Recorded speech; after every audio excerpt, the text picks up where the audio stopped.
You ever get that feeling, like, we're not just getting dumber, we're actually working on it like it's a group project? Everyone's bringing Cheetos, but no one brought a damn pen. We're not just slipping into stupidity like it's a hot tub. No, we're cannonballing into it. We're throwing parades for it. We're giving it TV deals, endorsement contracts, and even a podcast where it talks about its healing journey. Yeah, this is the world we're living in, folks. It's almost as if someone made the decision that intelligence isn't really all that important anymore. Instead, we're celebrating everything that makes us dumber. And here's the worst part, no one seems to care. It's cool to be loud and dumb. It's like there's this weird competition to see who can sound the most ridiculous, but here's the thing, this isn't some isolated observation. We're watching an actual cultural shift. Society's celebration of stupidity isn't an accident, it's a trend. And we're all part of it, whether we like it or not. I've been thinking about this for a while, and here's the thing, I'm no genius. I mean, I'm just a guy who used to be a corporate lawyer, now making content online. But I can't help but wonder, how did we get to this point? How did we go from respecting the intellect to practically worshipping ignorance? When I was growing up, we respected knowledge. People aspired to be well-read, well-informed. Hell, even the guy who invented sliced bread was a national hero, right? But now? If you use a word with more than 3 syllables, people act like you've just dropped an alien language on them. You know, it wasn't always like this. There was a time, long before reality TV, before Twitter, before TikTok, when intelligence was actually a thing. It mattered. But somehow, somewhere along the line, we started making a collective decision to embrace ignorance. We started believing that loud opinions were more valuable than informed ones. And here's the thing about that, it's not just happening in America, it's happening all over the world. And I gotta be honest, it's terrifying. I guess it all started way back after World War II. You know, back when people were really focused on building something. But what did we build? Suburbia. We built neat rows of houses with picket fences and garage doors.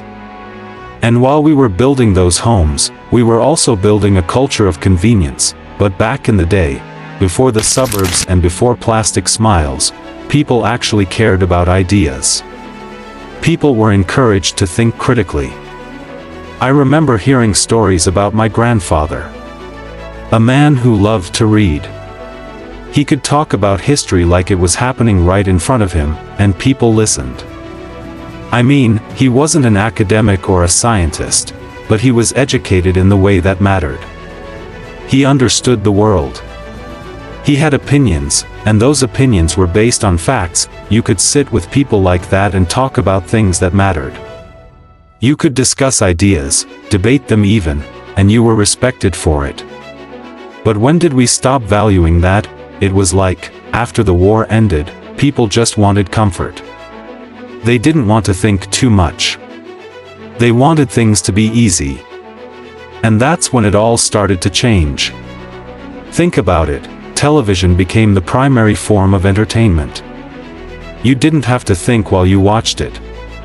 You could just sit there and watch, like a passive consumer, letting the content wash over you. No effort required, and that's when we started celebrating convenience over critical thinking. But we didn't realize that convenience was making us dumber.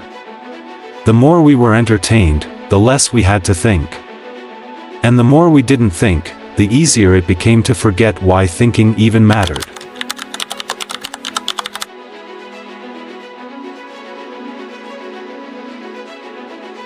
You remember the 90s, right? Reality TV was born.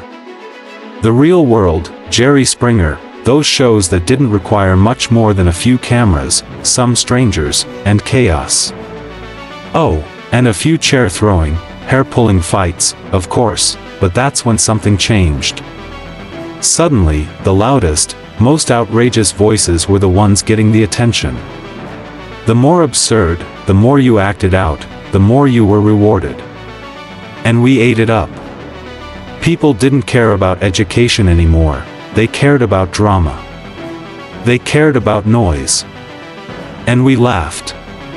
We laughed so hard. And we kept watching. Think about it. Who were the celebrities back then? Not philosophers or scientists, but people who had zero interest in being intellectual, but who had mastered the art of drama. These reality stars became our idols. They were the ones who had a voice. They didn't need to know anything, they just needed to be loud, and this isn't some passing trend. Reality TV wasn't a blip on the radar, it was the beginning of a shift. A shift where we stopped valuing substance and started glorifying spectacle. And it didn't just stop at TV, it spread everywhere. From politics to social media, drama became the preferred currency. You ever notice how people like to talk over each other now? You can't even have a simple conversation without someone yelling their opinion louder, because apparently, whoever yells the most wins. Now, let's talk about the internet. The internet, the place where information should have thrived, right?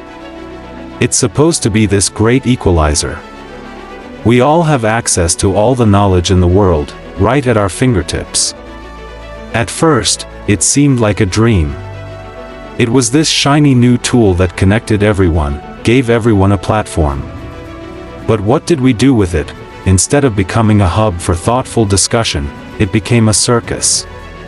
A platform for memes, viral challenges, and outrage. And let me tell you, outrage sells. It gets clicks, likes, shares. What doesn't sell? Thoughtfulness. A well-reasoned argument? Nah, that gets buried under the noise. So, you had people like me, the ones who still wanted to learn, to understand, to share real knowledge, and we were drowned out by the screaming heads, the clickbait, and the viral garbage. And don't get me started on, do your own research. You spend 5 minutes scrolling through Reddit, and suddenly, you know more about a topic than a professional who's spent decades studying it. That's the internet in a nutshell. I googled it once, and now I'm an expert. We've come to a point where facts don't matter anymore. Everyone's got their own opinion, and they're convinced their opinion is just as valid as someone who's actually studied the subject. And, honestly, it's terrifying. The internet was supposed to make us smarter, but instead, it gave a megaphone to the ignorant. You see this in politics all the time, don't you? Complex issues reduced to 30-second sound bites, simplified to the point of absurdity. It's not about who's right, it's about who's loudest. Who's got the catchiest slogan? We've reached a point where people will literally ignore expert opinions and embrace anything that aligns with their pre-existing beliefs. We can't have an honest, reasoned discussion anymore. It's all about winning the argument, no matter what the cost. And that's how we got here, where you're called an elitist if you dare to suggest that maybe, just maybe, we should listen to experts. But what happens when everyone is equally misinformed? What happens when the loudest voices are also the least informed? So, where does this leave us? In a society where intelligence is treated like a bad habit, and ignorance is the new black? It leaves us in a place where, if you're not loud, you're not heard. Where being smart isn't cool, and where being uninformed is the new norm. It's almost as if society has decided that not knowing things is a badge of honor, but here's the thing, we can't keep pretending that this is okay. We can't keep ignoring the facts, or brushing off education as something for the elite. This isn't just about politics or entertainment anymore. This is about the very fabric of our society, and, trust me, I know, it's not easy to be the one who asks the hard questions. It's easier to just follow the crowd, to laugh along with the memes, to turn the TV off when the issues get too complicated. But we can't afford to keep doing that. We've got to start thinking again, because if we don't, well, we might just end up in that dystopian future I keep seeing around the corner. It's not just that we're ignoring the intellectuals, it's that we're actively discrediting them. The idea of intelligence is being attacked, not just dismissed, but vilified. We live in a time where being smart is often treated like a disease, something to be hidden or downplayed. It's almost as if, at some point, we decided that knowledge was elitist, that it was something to be ashamed of. But here's the kicker, this anti-intellectualism? It's not accidental. This is something that's been cultivated. We've been conditioned to believe that experts, people who dedicate their lives to studying something, don't really know more than the guy who watches a couple of YouTube videos. It's as if we're living in a time when common sense has been replaced with a common ignorance. The thing is, this isn't just some harmless trend. It's dangerous. When we stop valuing knowledge, when we stop questioning what we see and hear, we set ourselves up for manipulation. And that's exactly what's happening right now. We're in an age where misinformation spreads faster than the truth, and it's getting harder to tell the difference between what's real and what's fake. I don't want to just point the finger at today's culture. This anti-intellectual movement didn't pop up out of nowhere. It has roots that go way back. It's like a slow burn. It started small, but now it's everywhere. It all began in the 20th century with the rise of mass media. When television, radio, and later, the internet, became the primary sources of information, we started seeing a shift. Suddenly, information was no longer a pursuit, it became a commodity. And just like anything that becomes a commodity, the quality began to suffer. We started seeing more and more content aimed at appealing to the masses, not educating them. Think about it. In the 1950s, we had programs like The Twilight Zone, where social issues were addressed through thought-provoking storytelling. The content made you think, question, and challenge the world around you. Fast forward to today, and we've got shows that barely require any thought at all. We're binge-watching reality TV and scrolling through endless TikToks while our brains rot in front of the screen. The shift wasn't just about entertainment. It was about the decline of intellectualism in media, which trickled into politics, education, and even how we see ourselves. We created a culture that became more about entertainment than enlightenment, and when you start diminishing the value of knowledge, you create a void. And what fills that void? Opinions. Loud opinions. Opinions that have nothing to back them up, but they sound good, and that's enough for people. The internet was supposed to fix this. It was supposed to level the playing field, make knowledge more accessible, more universal. But we let the loudest voices dominate the conversation. Instead of thoughtful discourse, we've got soundbites, memes, and hashtags. You see this all the time on social media. Everyone's got an opinion, and everyone's ready to argue it out. But where's the substance? Where's the depth? You'll have people arguing about global warming in 280 characters, convinced that they've just delivered the knockout punch.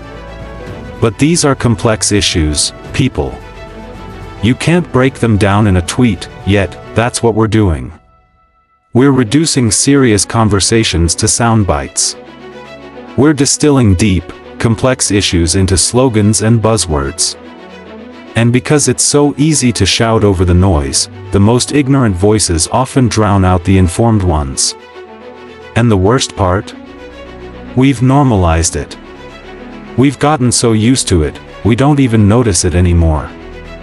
It's like this constant hum in the background, this steady undercurrent of stupidity that we've come to accept. And the longer we let it go on, the more dangerous it becomes. We're creating a society where we've lost the ability to think critically, to separate fact from fiction, to understand nuance. It's not just entertainment that's affected, either. Politics, Man, don't get me started on politics. We've reached a point where we have leaders who don't have a clue, but they've mastered the art of talking loud enough to make people think they do. I've been watching this for years. Political leaders, whether left, right, or center, have learned that the key to winning isn't to be smart, it's to be loud.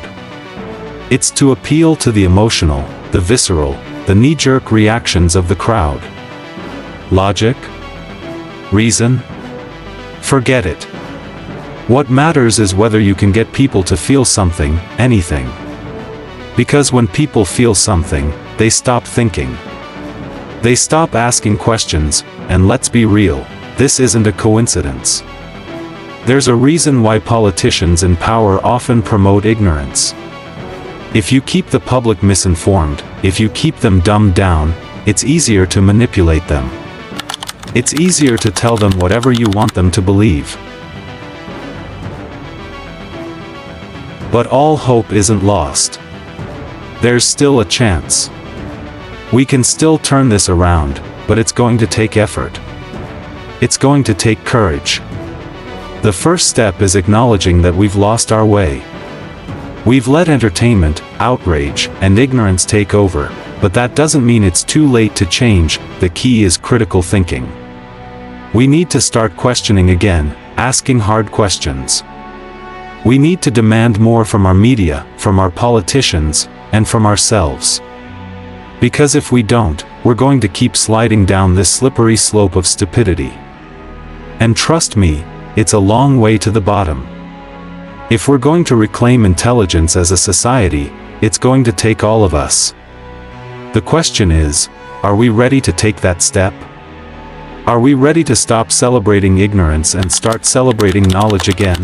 The choice is ours. So here we are. We've talked about how we got here.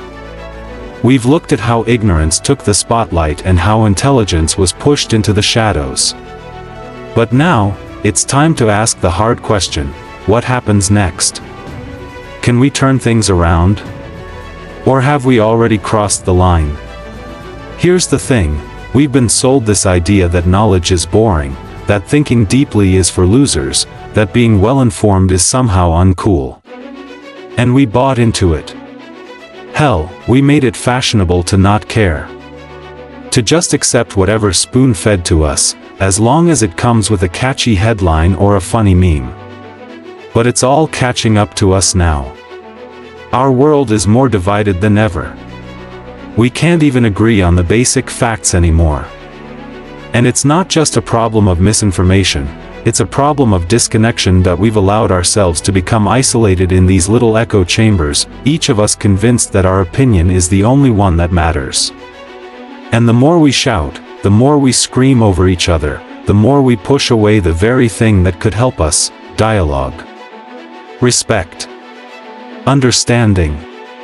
We've forgotten that the beauty of a society is not in how loud it can get, but in how deeply it can listen. Let me tell you something. The most powerful thing in the world is an idea. It's the idea that we can do better.